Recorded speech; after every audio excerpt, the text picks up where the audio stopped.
So first off, we have anti-tanks. So anti-tanks, just think of straight away like Colette, we think of like Lou, etc. So they're going to be countered for the most part by controllers. Those are the brawlers I look to a lot of the time to counter these anti-tanks. So the likes of like Penny, those other types of brawlers. And then throwers, although they're not like the biggest counter out there, throwers will be pretty annoying for them in general. Most of the time these anti-tanks won't have like wall breaks all the time, etc. So throwers can be pretty decent against them.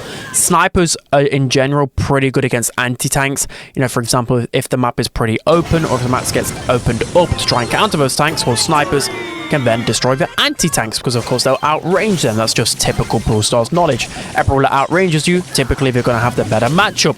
And then finally, open maps. So open maps will counter anti-tanks because most of the time they kind of have like medium range. So typically look for those snipers on open maps. So with assassins, it's a pretty simple in terms of assassins are really good in 1 versus 1 matchups, but a lot of the time, you know, like pinches can be really useful. So the first part, of course, is going to be anti-tank. Anti-tank are pretty much anti-assassins as well, whether that's a gadget, super that can defeat them.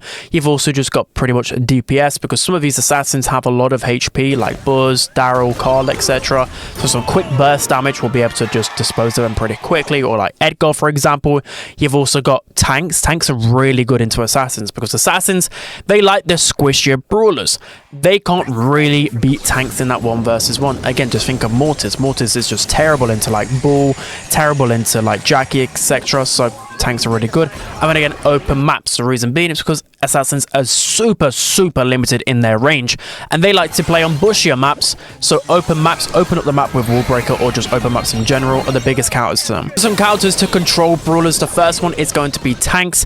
So the only thing is with tanks, of course, they will win the 1 versus 1. Most of the time controllers don't have the DPS to keep up. So for example, like Janet, like Penny, they're countered by tanks because they've just got such low damage. But the kind of weird thing about it is that they're going to feed a lot of supers tanks also.